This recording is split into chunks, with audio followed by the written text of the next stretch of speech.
Hello, ladies, and welcome to Accelerating Leadership for Professional Women. Welcome to our group. Welcome to Tuesday's training. So, I'm excited to be with you guys tonight. We have a really interesting topic that I find fascinating because it's one of these things, it's one of these areas in our lives where we are so strong and so powerful and so good at it as long as we're focused on other people. So, thank you for joining me tonight. As always, if you are live with me, I would love for you to say hello. As always, I have a second screen over here that I'm trying to get set up so that I can see your comments. So say hello, let me know where you're from, and we're going to dive right in. Here we go. We're going to dive right in. So what I want to talk about tonight, and the way I framed this was being a superhero, right? We're really good at putting ourselves out there and defending, supporting, justifying, being on the side of the underdog, being on the side of somebody who needs a little extra support, needs a little extra help. And we're trained for this, right? From a young age as women, we are trained to support other people. We're trained to protect.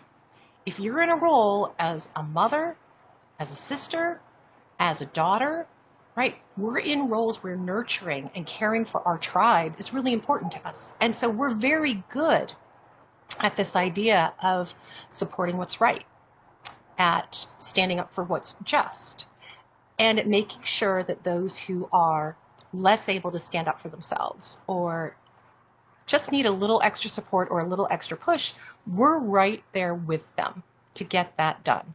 That's what we do. That's an incredible strength that we have as women, banding together, supporting each other, creating community, communicating with each other, and making sure that when something is going on, that there's a supportive community, right? A community of support. Got to get my English straight. In order for us to get through that trial, get through that challenge, we let each other know that we're here to support each other. We're here to help each other not only get through whatever that challenge is, but you have people on your side who are not just your cheerleaders, but your champions. So I'm going to give you a couple of scenarios that I want you to think about, in which we step up into this role, right? We step into this role of being an amazing superhero. So we're going to talk about what it means to be a superhero, what your role is as a superhero, and then what it means when the person that we have to defend, the person that needs that little extra support or that we have to stand up for, is actually you, as opposed to a coworker, a friend, a child, a parent, right? Somebody else. So, once again, love for you guys who are live with me tonight to say hello. Let me know where you're coming in from, and let me know where you see yourself playing superhero and where you see yourself maybe not so much standing up for yourself. For those of you who don't know me, my name is Natalie Hahn. I'm CEO of Dirty Girls Consulting. I am the leader of our group here, Accelerating Leadership for Professional Women. And as always, every Tuesday night, I am very happy to have you guys here with me. So let's dive in. I'm going to give you a couple of scenarios to think about, right? The first one is a work scenario. So you're at work and you have a coworker who's in a challenging situation with another coworker. This other coworker is bullying her, is demeaning towards her. Hey, Jackie, good to see you. Is demeaning towards her, is not treating your friend, who's your coworker, not treating her with the kind of respect, professional courtesy that you would expect, right? That you would want. And you're watching your coworker handle this, and you're thinking, this is not going well.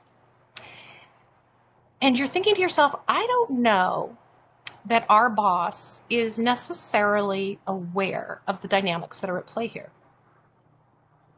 So when you think about that scenario of watching a coworker in a difficult situation, do you speak up? Do you say something to your boss? Do you say something to your coworker or to the coworker who's doing the bullying? Let me know in the comments what you would do. Would you speak up or would you not if you observed a coworker who was experiencing some sort of bullying, antagonism on a project, working in a group? Would you speak up? Does that for you trigger that protective instinct, that banding together and that supportive instinct? Another situation might be your company is now installing a new policy. So we're coming out of COVID, at least here in the US, we're coming out of COVID a bit. We have a lot of companies talking about going back into the office, right? And there's new policies and there's new procedures around what that might look like. So what if your company is creating a new policy around going back into the office and you and your team are discussing that policy and realizing this doesn't work for us? This is problematic. Do you, as part of your team, go to management and say, we don't think this policy is going to work, and here's something we think that would work better, or here's how we would need to modify that?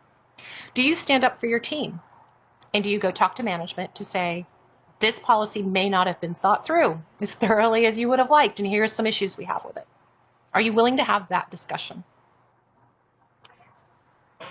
Let's take the scenario out of the work realm and let's move to more personal realm. Your best friend, your BFF, is getting out of a rough relationship, a bad relationship.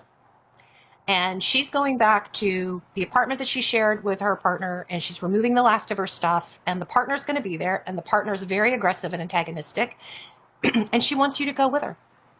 She wants that support. She wants you to be there so that if she has to have a conversation, if there is some kind of confrontation with this partner, that she has the moral support and somebody else there with a voice who can help her stand up for herself. Do you do it? Last scenario would be your elderly mother is dealing with the insurance company. She's got a leaky roof. She's trying to get the roof fixed. The insurance company's giving her a little bit of a runaround. She's been on the phone multiple times for 2 weeks now trying to get this settled so that she understands what she can get repaired, what's being covered, what's not. And she's kind of getting the runaround, right? She's got an agent who's calling her, but leaving her, just leaving her messages or just not really clear on the whole thing. And the more you're hearing about it when you visit your mother, the more you're thinking there's something not right here. The insurance agent happens to call while you're there with your mother. Do you intrude? Do you pick up the phone and have a conversation to get clarity once and for all and to ensure that your mother's being treated fairly by this company? So when you think about those 4 scenarios, let me know. Any of those, do you see yourself stepping up and stepping in? Do you see yourself stepping up and defending a coworker or having a difficult conversation, say, with your boss about the coworker? Do you see yourself going to management to say this policy you implemented is just not going to work? Do you see yourself going with your best friend to help her get through a difficult transition? Do you see yourself talking to an insurance company to help get things straight with your mom? I'm going to bet the majority of you say, yeah, of course. Of course. It's a no-brainer. The reason why it's a no-brainer is because when we're in these situations where there's clearly an underdog, there's clearly somebody who needs support, what happens, right? We first of all, we realize we're not alone. It's easy to stand up for somebody else because what you've said is, I'm in this boat with you. I am right here with you. I'm right beside you. We're in this together. And the cliche is true, right? There's power in numbers. There's strength in numbers. We are comfortable when there's somebody else who's validating our viewpoint. So when we see somebody that we know is being treated unjustly or unfairly, it's very easy for us as nurturers, as protectors, to want to step in and say, I can help you with this because together we're going to be stronger and we're going to fix this. So first of all, it's easy to make this change because we're not alone. Second, it triggers that nurturing instinct. It triggers that mama bear protective instinct in us. So we want to do it. We want to show that we have the strength and the power and the initiative, really, to take this on, to do these things. It builds community. It builds connection. It helps us be in touch with the people that we care about, the people around us, and build the type of community and the type of energy that we want to have in our lives. So there's all sorts of goodness, right, that gets triggered when we step up to doing these things. Now,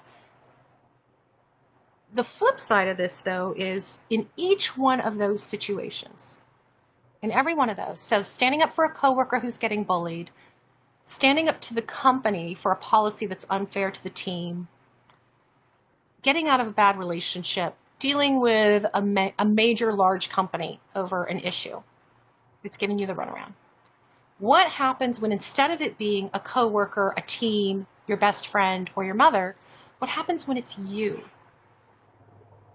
What happens when you're the one who's being bullied at work? What happens when you're the one that the policy doesn't work for and you don't know? You're not sure that it necessarily impacts anybody else negatively. What happens when you're the one getting out of the rough relationship? What happens when you're the one that the massive insurance company is giving the runaround to and you can't seem to get to a clear resolution?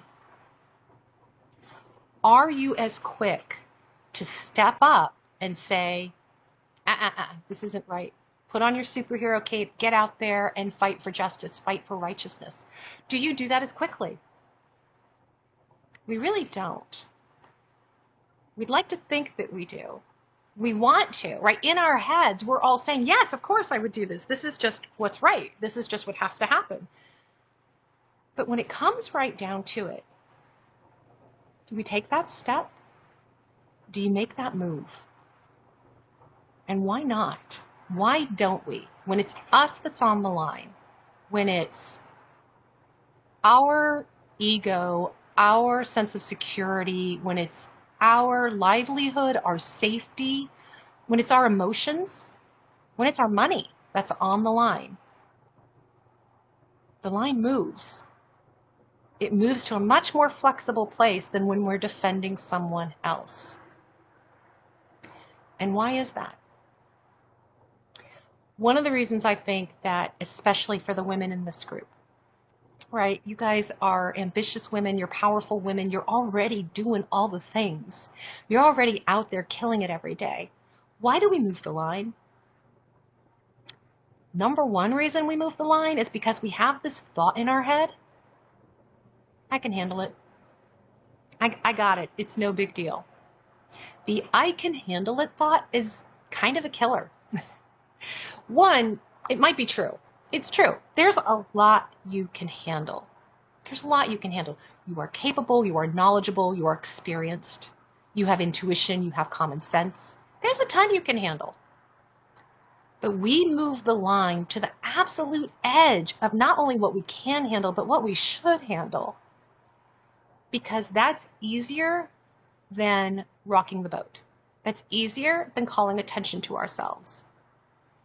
That's easier than questioning ourselves, because what happens when we become the ones in the spotlight, when we're the ones who are being bullied, when we're the ones who the policy doesn't work for, when we're the ones trying to extrapolate ourselves from a difficult relationship, or when we're the ones fighting the insurance company, what happens is self-doubt gets triggered. That gremlin voice in your head says, you might not be right about that. In fact, you might be really wrong about that. And suddenly we're like, I'm not sure I want to take that risk. Because we're alone.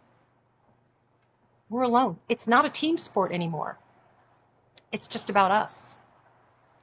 It's about us standing up for ourselves, for what we believe in, for what we want, for where we want to be, for who we want to be. But when there's no one else there to validate that, when there's no one else there who's supporting our point of view, who's supporting our mission or our goals, that's when that gremlin voice speaks up and we start to doubt ourselves. We doubt whether what we want is reasonable. We doubt whether we have the right to want it. We doubt whether we can even get it. And so we start to say things like, it's no big deal. It's no big deal. I can handle it.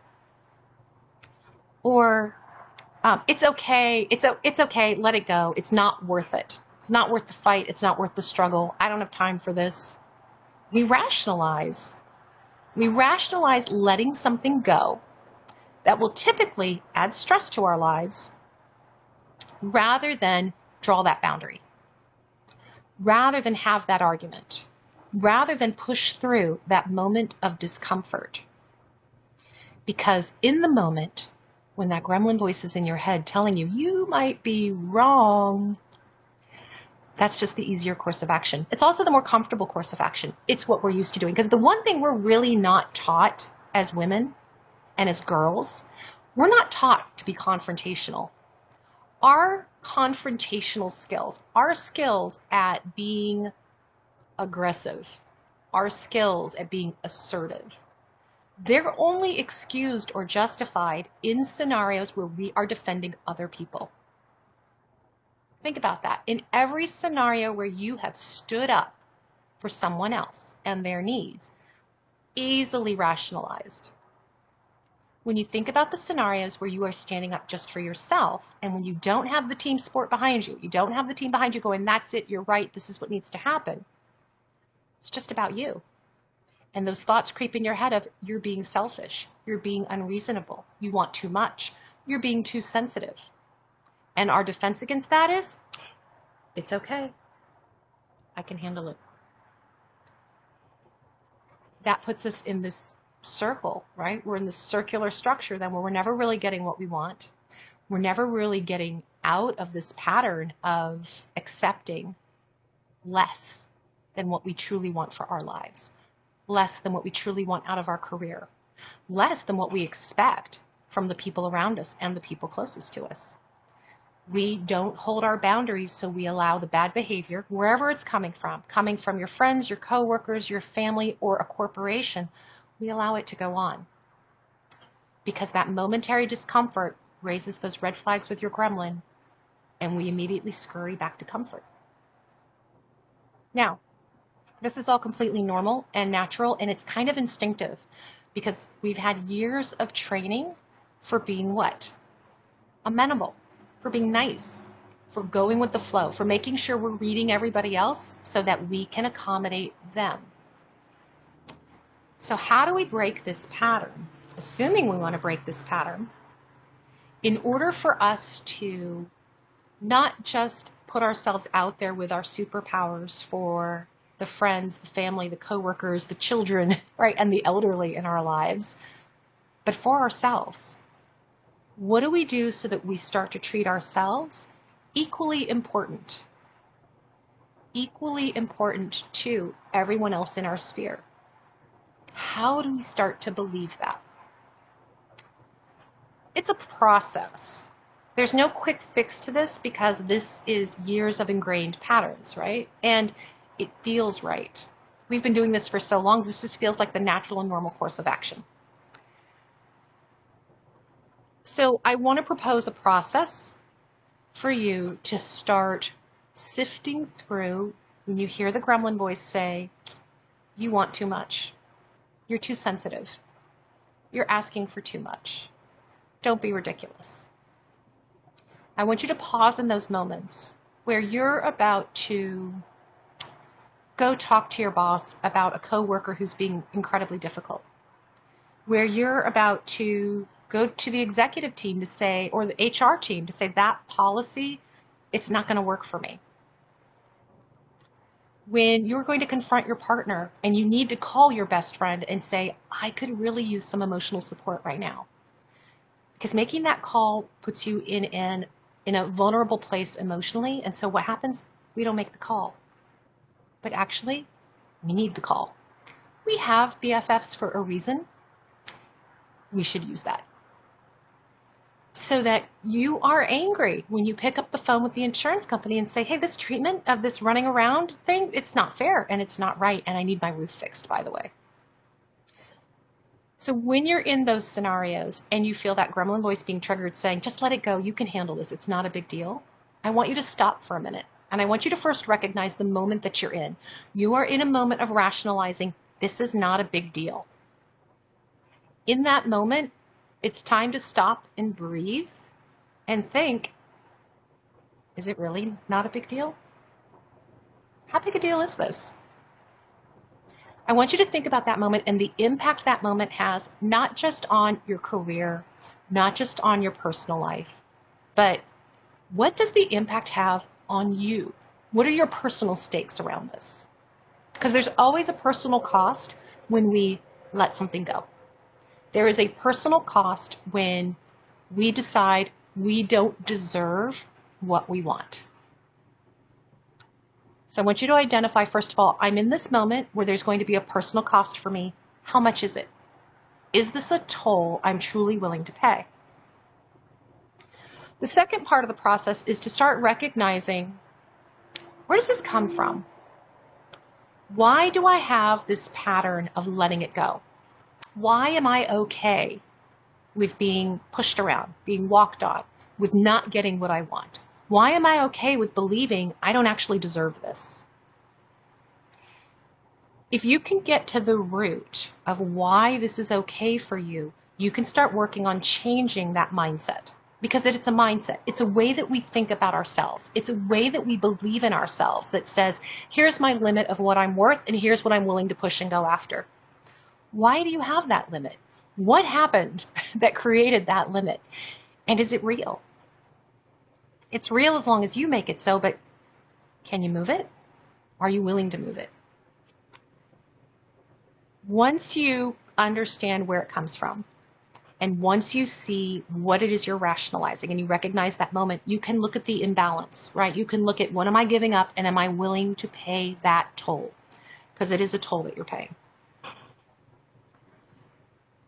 As you learn to flip the script, as you learn to choose to stand up for yourself, to have the difficult conversation, to ask for help when you need it, then part of the practice is your I statements. Practicing your I statements. So we call them I statements because they start with I, because this is when it is okay for it to be all about you.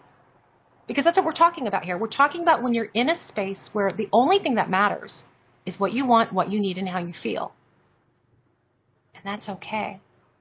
So how do you make it clear that you have a boundary around what you need, what you want, and how you feel, and that you're holding that boundary? You practice your I statements. You practice statements that are like, I don't appreciate it when you speak to me in that tone, right? If we're talking back to a bully, we have every right to draw the line. I don't appreciate your tone of voice. We can draw a line when we sense someone else is uncomfortable and we're not getting what we need. I get the sense that you're not being direct with me. Can you please explain to me where you're coming from? I'm getting the feeling that you're uncomfortable. Could you please clarify this for me? I statements. This is about what you want, what you need. This is about understanding that you have the right to ask. You have the right to want what you want, and you have the right to draw a boundary in terms of how you're treated. You have the right to say, I'm not prepared to discuss this right now. I don't want to talk to you. I'm still processing, or I'm still busy doing something else. It doesn't matter what it is. You actually have the right to stop the conversation. Just because someone else wants to have that conversation doesn't mean you have to do it in that moment. You are as much in control of your time as you are of your energy. So it's your choice. I'm not ready to have this conversation today. Check in with me tomorrow. I'll call you when I'm ready. Here's a good one, asking for help. I am overworked right now, and I need these 3 projects to be delegated to someone else. I'm about to walk into a scary situation. I could really use your moral support. So when you think about the situation that you're in, and you're ready not to rationalize it as I want too much, it's okay, I can handle it, and you're ready to actually have the conversation, think about what your I statements are going to be. What is it that you want? What is a clear action and a clear outcome that you are looking for? And practice it. Practice it if you have to. It's going to feel uncomfortable. It's going to feel rough. And it's going to feel unnatural until you do it a few times. All of these always take practice. And they take practice because really what you're practicing doing is setting a boundary. You're practicing saying no. And we really, really hate to say no. Those I statements are basically nice ways of saying, oh, nope, you hit a wall. So sorry. We're not going any further today. What you're not doing is making excuses. You've decided that you deserve what you want, that you need what you want, and that there's no reason why you can't have it. So there's no more rationalizing and there's no more excuses around what it is you're asking for and how you're going after it. You are not defending your position. We talk about this when we talk about boundaries. So if you go into the guide section of our website, there's some trainings on setting boundaries. When you set a boundary, you don't ever have to explain why that's your boundary. You owe nobody an explanation for why that boundary is important to you, why it's there. The only thing that's important is for people to know that's my boundary and please don't cross that or we're going to have another uncomfortable conversation and there might be a change in our relationship. It's the same thing when you stop rationalizing why you're a superhero for everybody else, but not for yourself. You don't owe an explanation for why you're setting those boundaries. The other thing to think about when you practice your I statements is your body language. How are you showing up when you say, I really don't appreciate that tone of voice. I'm really overworked and I need some help. I'm feeling a little bit nervous and I could use your support right now. Your body language, your tone, your energy all influences not just what you're asking, but how people perceive it. You have to believe that you deserve it. You have to believe that this is important to you. You also have to trust, and this can be hard, but you have to trust that the people you're talking to, generally speaking, want to help you. Generally speaking, want what's best for you. Now, when you're setting the boundary with the bully that says, hey, don't talk to me that way, maybe they're not so interested in what's best for you, but you are. You have to believe in what you're asking for and that you deserve it, because that's where your power comes from. Your power comes from the belief that you 1,000% deserve exactly what you're asking for. Okay, so it's a process, it takes practice, but you're going to identify the moment that you're in that you're rationalizing why you're not going to stand up for yourself. You're going to look at why there's a trigger, right? What happened or what's the rationale behind why you think you don't deserve it or why you think you can handle it. And then you're going to make the decision. You're going to weigh the balance of what do I give up by not asking for it? How does it truly impact me versus what do I get if I actually draw this line here? And then you're going to practice drawing the line with your I statements. This is how we start turning ourselves from a superhero for everyone else in our lives, which you already do and you're already good at, to being a superhero for yourself, for the life that you want to lead, and for the person that you want to be, for the leader that you want to show up as. And that's our training for tonight. So thank you, ladies, very much for joining me tonight. I look forward to seeing any questions, any comments in the chat. As always, if you want to talk about your superhero status, either for yourself or for other people, or you have other challenges along the lines of setting boundaries, I invite you to drop the word dig in the chat, and we'll schedule a free 15-minute Dirty Girl mini dig where we're going to focus just on you. These are free 15-minute sessions. It's not a sales call. It's a 15-minute coaching session, and we spend the time just focused on how do we help you get from where you are today to one actionable step that gets you closer to your goal. So drop the word dig in the chat. I'll follow up with you over direct messenger, and we'll schedule some time to have that conversation and see if we can help you get one step closer to that BHAG that you have, that big, hairy, audacious goal. All right, ladies, thanks again for joining me tonight. I look forward to seeing you more in our group. Drop in your comments and questions in the chat. And like I said, drop the word dig if you want to have that free consult.